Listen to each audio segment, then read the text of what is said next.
honor goes to the country boasting the oldest national open, staged every year outside the war years since 1906, and with outstanding commitment throughout the country of every golfer, it goes to France. Ce 17 mai 2011 a changé le destin du golf français. En 2018, le golf national accueillera l'une des épreuves sportives les plus mythiques du monde, la Ryder Cup. Depuis 1927, ce tournoi rappelle au monde entier que le golf est aussi un sport d'équipe. Walter Hagen, Jack Nicklaus, Severiano Ballesteros, Nick Faldo ou encore Tiger Woods, tous les plus grands golfeurs de l'histoire ont un jour disputé cette épreuve. En 2018, les joueurs français auront la chance unique de disputer la Ryder Cup devant leur public. Ils ont un peu moins de 5 ans pour y parvenir. 5 ans pour imiter Jean Van de Velde ou plus récemment cet homme. Dernier français à avoir porté la tunique bleue, la quête a déjà commencé. Je m'appelle Thomas Levet, j'ai 44 ans et je veux rejouer la Ryder Cup.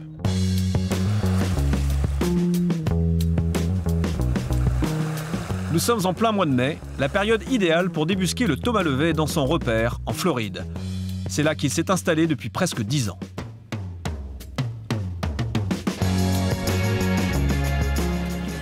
Eh ben voilà, vous êtes à la maison, vous êtes ici à Palm Beach chez moi. C'est là où je m'entraîne, c'est là où j'habite, c'est là où il y a mes enfants, toute ma famille. Ben, venez voir à l'intérieur, ça sera plus intéressant. Quand on arrive chez les Levet, il faut faire attention à ça. Beware of the dog.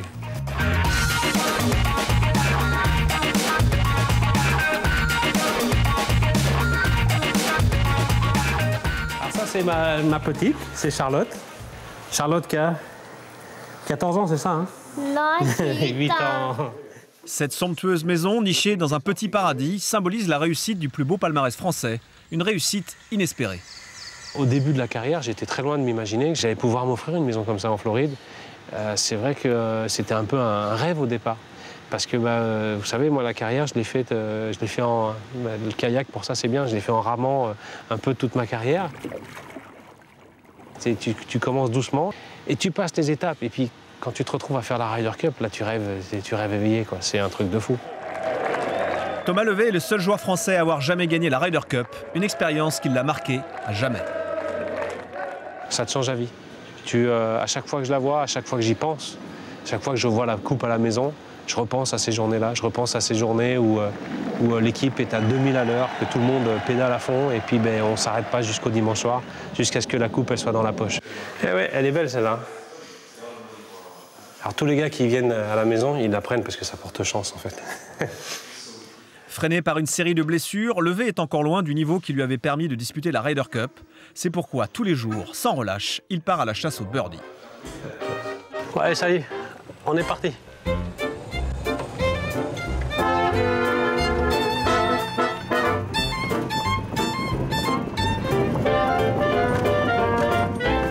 Alors ça, c'est un oiseau, c'est un héron à tête rouge, je crois que ça s'appelle. Et con comme un ballon. Alors, ils attaquent les voitures, ils attaquent tout ce qui passe. Le golf de Mirassol, où s'entraîne Thomas, juste une réserve naturelle, un vrai plus pour cet authentique ami des bêtes. Tu dois être proche de la nature, parce que si tu l'abîmes, ton parcours est plus beau. Il faut que ça soit un équilibre entre les deux qui est à respecter. Et puis tu vois des trucs fabuleux. J'ai quand même vu des traces de panthères dans un bunker, quoi.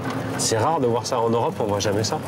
C'est un fait, les panthères sont rares en Europe, tout comme les golfs du niveau de Mirassol. Des installations de luxe, une armée de greenkeepers qui bichonnent le parcours, l'environnement idéal pour s'entraîner dur et renouer avec les résultats. Malgré une première partie de saison sans le moindre top 20, Thomas garde de solides ambitions pour le reste de l'année. Allez, c'est parti là. La Race to Dubaï, ça c'est un des premiers objectifs. 2, de gagner un tournoi et puis 3, d'être dans des presque exemptés pour tous les majeurs l'année prochaine. C'est-à-dire que si tu arrives à faire ces 3 objectifs-là, généralement tu as fait une grosse saison.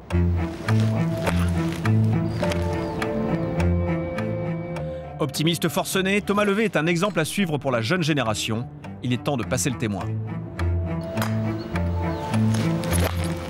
Celle-là, elle va aller jusqu'à Dallas tellement elle va partir loin. Attention Julien, dans ton assiette de céréales le matin au petit-déj, ça va être dedans.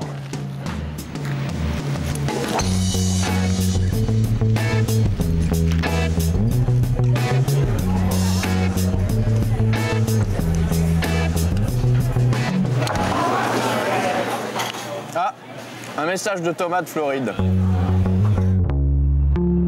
Je m'appelle Julien Brun, j'ai 21 ans et je veux jouer en Ryder Cup. Nous sommes à la Texas Christian University, près de Dallas. C'est ici que Julien Brun s'est installé il y a 2 ans, à la sortie du Pôle France. C'est une nouvelle expérience, c'est un choc culturel un peu, ça apporte d'autres choses et c'est vraiment quelque chose que je recherchais, donc c'est vraiment sympa. Le numéro 1 français amateur a vite trouvé ses repères dans sa nouvelle vie grâce à ses résultats sportifs. L'Antibois a gagné 6 tournois en 2 saisons, un record, et il a failli être élu meilleur joueur universitaire américain. Son entraîneur, Bill Montigel, n'a pas assez de mots pour dire son admiration. Well, he is the best I've had. He works incredibly hard. He's a quiet leader. The guys on the team love him. He's always out practicing. He works incredibly hard on his short game. He's kind of a coach's dream. Ces 2 dernières années, mon jeu a vraiment beaucoup évolué. J'ai beaucoup évolué physiquement aussi. Puis surtout, il y a eu beaucoup de différents parcours, différentes expériences, différents types d'herbes qui améliorent et qui agrandissent mon panel de jeu, quoi. Donc c'est une expérience très complète et il y a beaucoup de bénéfices là-dedans. Ces bénéfices n'ont pas tardé à se traduire concrètement. L'an dernier à Toulouse, l'amateur Julien Brun s'impose dans un tournoi professionnel du Challenge Tour, la 2e division européenne. Un exploit rarissime qui ne monte pas à la tête de ce garçon réfléchi, bien décidé à poursuivre sa carrière amateur. Ça a été un choix en fin de compte assez facile, même s'il y a eu beaucoup de sollicitations, des agents, des joueurs que je connais. Pourquoi tu passes pas pro? Qu'est-ce que tu fais? Je comprends pas. Donc il y a beaucoup de choses à gérer, c'est assez délicat, mais quand on a fait le pour et le contre, c'est plus simple que ça y paraît. Parmi les raisons qui l'ont poussé à rester amateur, il y a les études. Julien vise un bachelor en communication et là aussi, ça se passe plutôt bien. Hi, Julie. Hello. Ready to turn back in your books? How you doing? Yep. Yep. Table? Big moment for the year. I know. I think there was a little adjustment for him on the language, but he excelled at learning the English, and he excelled in his classes. So, and not all of our international students have that ability that quickly. Good luck. Thank you We'll very much. see you in August. Yeah, All right, appreciate it. take care. L'éducation me tient quand même vraiment toujours à cœur et avoir mon diplôme, c'est quelque chose d'important. Avoir un plan de secours, c'est quelque chose de non négligeable, je pense, pour un sportif de haut niveau. Pour l'étudiant, comme pour le sportif de haut niveau, TCU est un petit paradis. Stade de football de 50 000 places, salle de soins dernier cri et centre d'entraînement flambant neuf. Tout ici incite à la performance. Ça, c'est notre salle pour les athlètes où on bosse quand on veut avec des entraîneurs spécifiques pour chaque sport. Donc là, on est dans l'indoor de foot où de temps en temps, quand il fait froid l'hiver, ils s'entraînent, même s'il ne fait pas très froid ici. Et puis nous, on l'utilise pour courir, s'échauffer et faire nos séances. Donc bon, on a vraiment des conditions idéales, quoi. 3 fois par semaine, Julien s'astreint à une séance physique. Rien de surprenant ici, dans l'esprit des Américains. Golfeurs ne riment pas avec glandeur. Là, quand je parle avec des basketteurs, des footballeurs qui s'intéressent à ce que je fais au golf et qui sont là, ça doit être dur. Et puis, ils parlent de ce qu'on fait en physique et tout ça. Donc, alors qu'en France, tu parles avec des nageurs, même des voileux, ils sont là, mais vous faites rien. Il y a des gros clichés en France encore, mais on va le faire changer bientôt. Nous sommes à Bedford, tout proche de Dallas. Pour fêter la fin de saison, l'équipe de golf se retrouve dans une churrascaria. Le principe, manger de la viande jusqu'à l'écœurement. Tu as le petit bouton là, vert tu manges à volonté, rouge tu t'arrêtes. Mais le but c'est de jamais le retourner quoi, il faut manger quoi.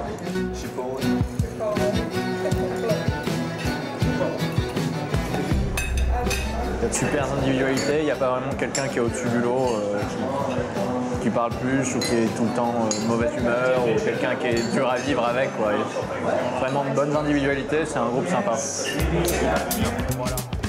Comme beaucoup de fun et de bonnes parties dans tout ça. C'est aussi une des raisons pour lesquelles je reste ici, j'ai que 20 ans, je peux quand même apprécier ces années aussi et après me diriger vers le golf.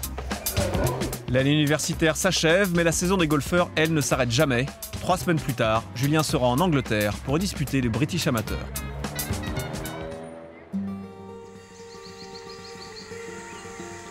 Bienvenue à Wentworth, près de Londres. Chaque année, à la fin mai, la crème du golf européen s'y donne rendez-vous pour le championnat PGA. Romain Wattel, solide espoir du golf français, y a toute sa place. Je m'appelle Romain Wattel, j'ai 22 ans et je veux jouer la Ryder Cup.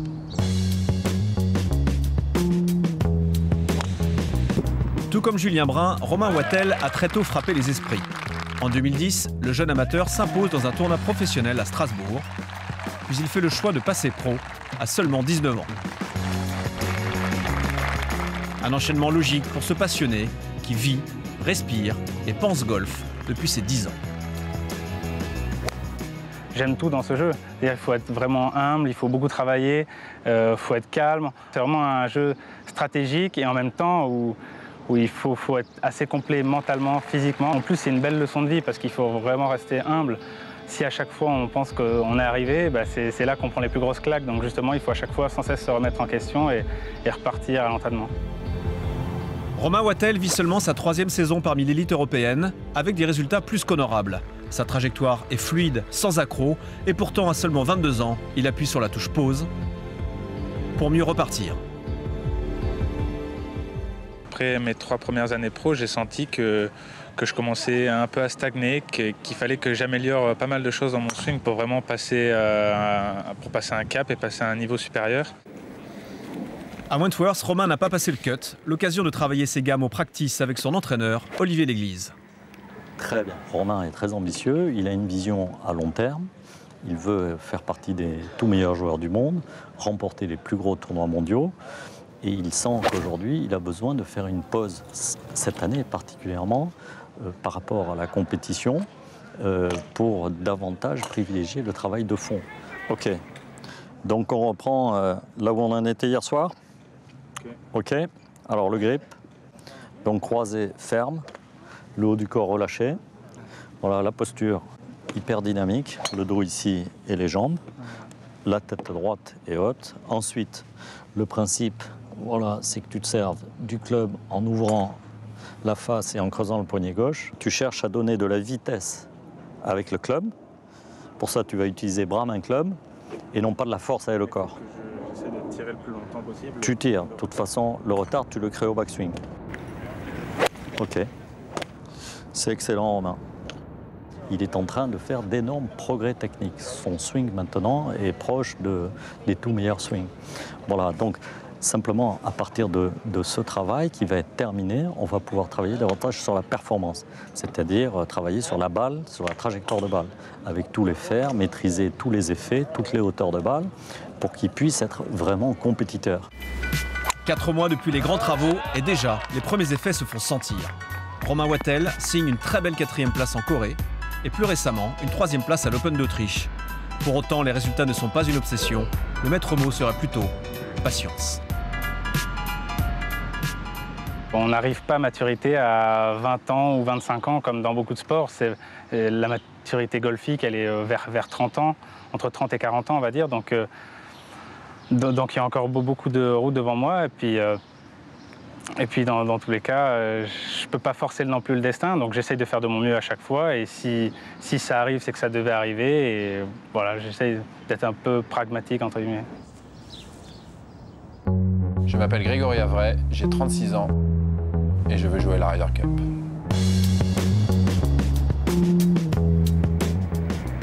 Grégory Avray est lui aussi à Wentworth. Après 2 premiers tours canons, le néo-bordelais marque un peu le pas samedi. Mais passer le cut ici, se mêler à la bagarre avec les meilleurs joueurs du monde, a quelque chose d'une victoire. Depuis maintenant pas mal de mois, voire pas mal d'années, enfin je dirais en tout cas 18 mois, je me cherche beaucoup et j'ai l'impression de me trouver et d'avoir des réponses techniques, des réponses golfiques qui sont à la hauteur de mes attentes. Tout ce qui se passe depuis 2 mois et demi est très positif et je suis assez confiant pour l'avenir. Cet avenir porte un nom, celui de Jamie Goff, son nouvel entraîneur. Il a fallu pour ça se séparer de son ancien mentor et ami, Benoît Ducolombier, après 9 ans de collaboration. Je pense que voilà, on était arrivé au bout de quelque chose et qu'on n'avançait plus du tout et que même je pense qu'on régressait. On était de moins en moins bon, de moins en moins performant, on mettait le doigt de moins en moins sur les bonnes choses. Et du coup, ce choix est devenu capital, je pense, pour moi. Je pense qu'ils ont besoin de changer à un moment donné. Mais moi, c'est pareil aussi avec les joueurs. Il y a un moment où tu n'as plus la patience, tu n'as plus le feu sacré, et puis il faut passer à autre chose. C'est tout à fait normal. Et voilà, moi, si demain il réussit, mais tant mieux pour le golf français, tant mieux pour lui, quoi. Il n'y a aucun souci là-dessus. L'objectif prioritaire de Jamie Goff a été de redonner confiance à un vrai, aujourd'hui 300e joueur mondial, mais qui il y a seulement 3 ans finissait 2e de l'US Open devant Tiger Woods. Pour l'entraîneur écossais, cela passait d'abord par un réglage technique. Some in-between swing thoughts, so we've added a little bit of different structures to his game, different movements in his swing, not having to rely only on his rhythm. And I think technically he's a little bit better than he was. Very good. Le but de Jamie a été de me mettre un club qui voyage beaucoup plus longtemps en face de moi, avec des mains qui étaient plus proches de moi, notamment au moment de l'impact. It's good. You know that's going to move a yard or two, so it's perfect. You can trust it. That's what I feel, yeah. Yeah, that was really good. How was the hit on the face there? Let's see that. Yeah, good. Yeah, it's good. Getting less Healy. Definitely. Yeah. No, don't. I don't think you need to rub those off. Leave them there. It's a good reminder. Yeah. Ça me crée du coup une nouvelle trajectoire qui est le fade et qui, effectivement, lorsqu'il est loupé, est beaucoup moins pénalisant que ce que je pouvais faire avant et qui fait que mon jeu est devenu beaucoup plus régulier. On the tee from France, Gregory Havre. Au départ du dernier tour de Wentworth, Havre est 14e au classement, à 5 coups de la tête. Malgré une partie très maîtrisée, il ne refera jamais son retard. Avec 4 tours convaincants, tous se jouaient sous le par, il signe un 2e top 20 en 2 semaines. Un résultat encourageant, mais pas le temps de s'attarder. Dès demain, Havre attaque son Everest, les qualifications pour l'US Open. L'US Open est le tournoi qui me tient le plus à cœur. J'ai fait un US Open absolument presque incroyable il y a 3 ans maintenant. Mes parents étaient là et mon père est décédé depuis, donc c'est en fait la dernière partie qu'il m'a vu jouer. Ça me tient à cœur forcément. Un jour de gagner l'US Open serait le Graal intégral pour moi. Walton Heath Golf Club dans les faubourgs de Londres. Il est 6 h du matin. Dans quelques instants, ce sera le coup d'envoi d'une journée marathon de 36 trous. 160 joueurs se disputent 10 places pour l'US Open, une épreuve d'endurance qui avait bien réussi l'an dernier à Grégory Bourdi. Je m'appelle Grégory Bourdi, j'ai 31 ans et je veux jouer la Ryder Cup. Ne vous fiez pas à son air tranquille, Grégory Bourdi est un redoutable compétiteur. Et tout en haut de son panthéon personnel, il y a la Ryder Cup 2018. On rêve tous de participer à une Ryder Cup. Et c'est mon cas. On a la chance d'en avoir une en France en 2018. Je donnerai tout en tout cas pour en faire partie parce que ça va être quelque chose de magique. Quelque chose de magique. Quand j'ai appris qu'on l'avait eu, j'en avais vraiment des frissons. Pour atteindre ses objectifs, Grégory Bourdi a changé d'approche. Moins focalisé sur les résultats, plus sur la performance. À mi-saison, il compte 3 top 10 et ses droits d'accès au circuit européen sont déjà sécurisés. Malgré tout, sa dernière victoire remonte à 2009 à Hong Kong. 4 ans, c'est long. Quand on est compétiteur comme je le suis, ne pas gagner souvent, c'est rageant. C'est un sport où même les meilleurs gagnent pas si souvent que ça en fait. Donc à la fois il faut se contenter de performances, pas forcément d'une victoire, mais en fait de belles places. Le vrai niveau de jeu, il est sur une régularité. C'est ce qu'on voit parmi les meilleurs joueurs du monde. C'est pas les meilleurs joueurs du monde, ils gagnent pas 2 tournois, après on les voit plus de l'année. Ils sont très souvent là. Les meilleurs joueurs du monde jouent tous les majeurs. Pour avoir ce droit, Bourdi doit encore passer par les épreuves de qualification. Dans une ambiance champêtre et plutôt relax, les joueurs doivent composer avec le très nombreux public qui gambade librement sur le parcours. Un public de connaisseurs, enfin pas toujours. I would like to know if you know some French players. Oh yes, but in fact we followed Aguilera today. He's a French player, is he not? I think he's Spanish. Oh, is he Spanish? Oh, my apologies. Oh, there you go. Very embarrassing. Il est 13 h et Grégory Havre est en train d'en finir avec son premier 18 trous. Mais les nouvelles ne sont pas bonnes. Le Français est à +1. J'ai les boules. J'ai les boules, je fais triple bogey au 15, donc voilà, je suis +1. C'est dommage parce que c'est vraiment pas facile, il y a du vent, c'est dur.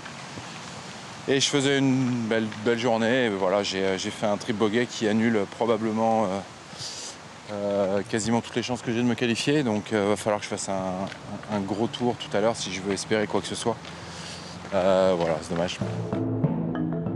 Bourdi est lui aussi à la bataille sur les greens. Le vent qui souffle sur Walton Heath a transformé les greens en patinoire. Un 3-putt au 17 assassine sa carte de score, plus 4, après un tour. Je vais tenter jusqu'au bout. Voilà, il y a un petit espoir. Tant qu'il y a la vie, il y a l'espoir. Et je suis pas mort. Je sais que je suis capable de faire beaucoup de birdies. Et voilà, je vais essayer de tout faire pour le réaliser cet après-midi. Ce qu'on vous souhaite, Greg. Merci. Merci. Une quarantaine de joueurs abandonneront à mi-parcours. Pour les autres, il reste un peu moins d'une demi-heure pour se restaurer à la cantine avant de repartir à l'assaut des Lynx de Walton Heath. Ah ouais, c'est sparking partner. Allez, Romain. Bien placé après le premier tour, Romain Wattel échouera à se qualifier, tout comme Levet et Havray. Grégory Bourdi, lui, jouera sa chance jusqu'au bout, mais sans jamais parvenir à rattraper son retard. Un mois après, il se qualifiera quand même pour le British Open. Le golfeur doit vivre avec les aléas d'un jeu impitoyable, mais l'homme, lui, ne change pas. Les résultats, c'est une chose. Mes objectifs, mes rêves, c'est très important. Mais voilà, ce qui est presque plus important, c'est que j'ai l'impression d'être quelqu'un de bien. Voilà. Nous voilà mi-juin. Julien Brun est de retour en Europe, au Royal Singport, dans le Kent. C'est ici que se joue le British Amateur. 288 joueurs, 6 jours de tournoi sur un parcours balayé par les vents. La transition avec les États-Unis n'est pas simple, mais Julien l'accueille avec son flegme habituel. Déjà, les parcours sont différents. Là, c'est un links comparé au parcours assez vaste et qui pitch aux États-Unis. Et puis le temps surtout est différent. On a beaucoup de vent ici, il fait froid, donc ça change. Le Royal Singport est un club centenaire et ça se voit. Tout ici respire la tradition, le 5 o'clock tea et les bonnes manières. Avant de jouer, il faut en passer par une vidéo détaillant les règles de bonne conduite sur le parcours. Un moment captivant.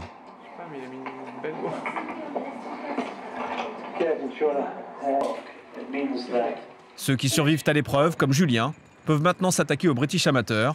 Renaud Gris, entraîneur de l'équipe de France messieurs, est plutôt confiant dans les chances de Julien. Il a des repères assez précis dans ce qu'il doit faire au niveau du swing, ou en tout cas des choses sur lesquelles il doit lutter par rapport à un certain sens de vent. Donc là, il a les clés. Après, à lui de les tenir sur le parcours, hein, dans les situations données.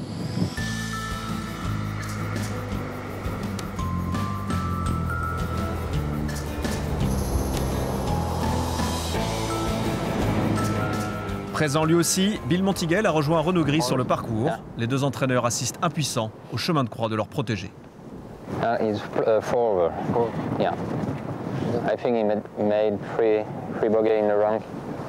8, 9, 10. Je suis passé à plus 5 donc en 7 trous, quoi.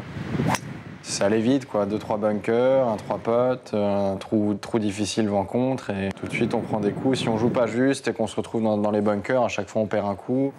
Il fallait être patient et c'est frustrant ici, hein, ça c'est sûr. Malgré une deuxième journée réussie, Brun n'ira pas au-delà du 3e tour. Prochain grand rendez-vous, l'Alstom Open de France. Et justement, pour terminer, voici une petite devinette. Quel est le dernier Français à avoir gagné son Open national? Thomas Levet, bien sûr. Ce 3 juillet 2011, il remporte le tournoi qui fait rêver tous les golfeurs français. Une journée parfaite à un détail près. En sautant dans l'obstacle d'eau du 18, il se brise le péroné. Bilan, 3 mois d'arrêt. Aujourd'hui, la jambe va mieux et Thomas y croit dur comme fer. Je m'appelle Thomas Levet, j'ai 44 ans et je veux gagner l'Open de France une deuxième fois. Mais cette fois-ci, je ne vais pas me casser la tête ni la jambe.